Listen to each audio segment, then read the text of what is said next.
No one remembered the exact moment hope died on Outpost Kestrel, but every Marine remembered the moment it came roaring back, the thunder of a lone helicopter slicing through enemy fire, piloted by someone who was never supposed to be there. Captain Alara Hayes had always been the type to run toward danger long before she understood why. Even as a kid, she was the one sprinting into storms when everyone else hid under tables. But nothing, not her training, not the flight hours, not the warnings in briefings, could have prepared her for the message that lit up the comms that night. Outpost Kestrel is overrun, casualties unknown, reinforcements delayed, evac not approved. She stared at the blinking cursor, her stomach dropping. Outpost Kestrel housed 540 Marines. Her Marines, men and women she'd flown into operations countless times, laughed with, argued with, trusted with her life. The command center was frozen in a grim hush. Officers stood like statues, shock wrestling with procedure. They knew what evac not approved meant. It meant impossible. It meant too dangerous. It meant write the letters to their families. Alara leaned forward. What do you mean reinforcements delayed? She demanded. The route's compromised, her colonel replied. Anti-air batteries everywhere. Any bird we send will be shot down before it even crests the ridge. We can't send you. That's an order. Her fists tightened. Somewhere across the valley, 540 people were still breathing. Bleeding, waiting, holding the line because they believed someone would come for them. But nobody was coming, not unless she did. The Marines on the ground. At Outpost Kestrel, the situation was burning down to embers. Sergeant Marcus Vance, a broad-shouldered Marine whose laugh normally carried through the barracks, crouched behind a crumbling wall. Dust clung to his face like ash. Every breath rattled his ribs. Ammo, he asked Corporal Ruiz beside him. Down to magazines we shouldn't even have kept, she answered. Sir, nobody's coming, are they?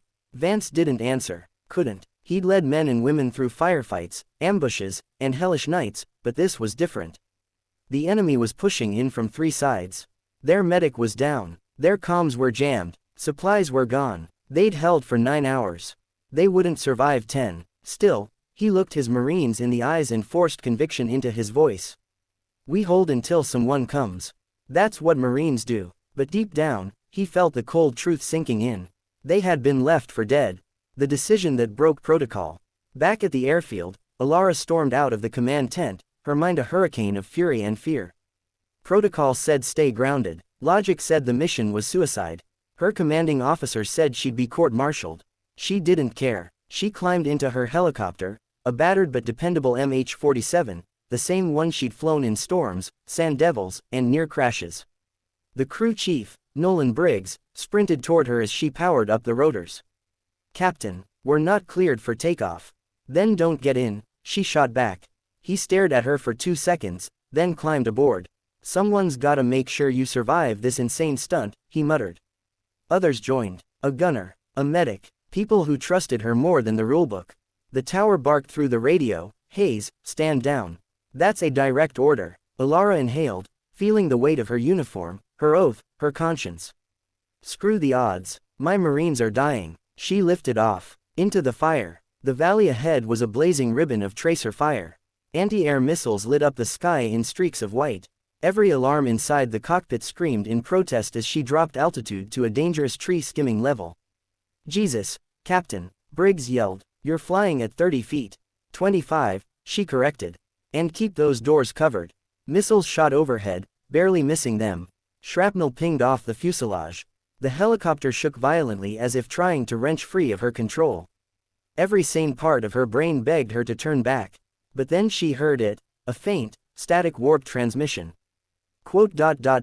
This is Outpost Kestrel. Holding, need immediate evac, please. A young voice, weak, breaking. Alara's jaw set like steel.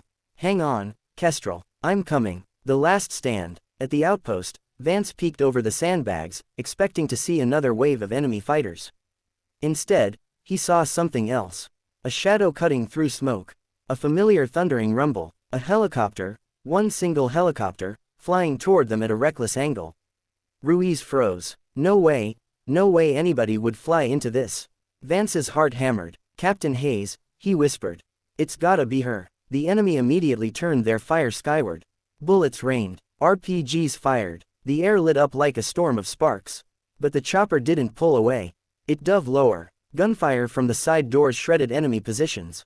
Marines who had almost given up found themselves screaming, rallying, pushing back with everything they had left. The helicopter skidded into a semi-landing, hard enough to nearly flip, but somehow stayed upright. The ramp crashed open. "Move," Hayes yelled over the roar. Evacuation. Marines staggered toward the helicopter, dragging the wounded, carrying ammo crates, firing back between steps. Vance was helping a bleeding private when Hayes jumped out of the cockpit and sprinted to them, ducking enemy rounds. "You're out of your mind," Vance shouted at her. "Get on the bird, Sergeant," she shot back. "Yell at me later." More explosions rocked the ground. Briggs yelled from the door, "We gotta go." But Alara refused to lift off until every Marine was aboard. 2 more, 10 more, 20 more. "Captain, we're overweight," Briggs warned. She ignored him. "We leave no one behind," she said, her voice breaking. When the last Marine limped onto the ramp, she signaled takeoff. The helicopter strained, groaned, and finally tore upward through smoke and fire. Missiles chased them. One exploded a breath away from the tail, rocking them like a toy. The gunner returned fire until barrels overheated. The medic held pressure on wounds while shouting prayers. But the mountain ridge appeared, closer, closer, until finally the CH-47 cleared it, bursting into open sky. Behind them, Outpost Kestrel burned. Inside, 540 Marines sat in stunned silence, realizing they were alive because one pilot refused to accept their fate. The aftermath. When they landed at base, medics flooded the pad. Officers waited nearby, tense, expecting to arrest Hayes the moment her boots hit the ground. But something happened first. Every Marine she rescued, bloodied, limping, exhausted, formed a line. And as Alara stepped off the ramp, they saluted her. All 540 of them. The officers froze. The colonel lowered his head, shame flickering across his features. "You disobeyed a direct order," he said quietly. She stood tall. "Yes, sir. And you saved every last one of them." Then his voice cracked. "Good work, Captain." The charges vanished. The reprimand never came. But that wasn't what mattered. What mattered was that she proved something few people ever do. Sometimes the rules protect lives. And sometimes, saving lives means breaking the rules.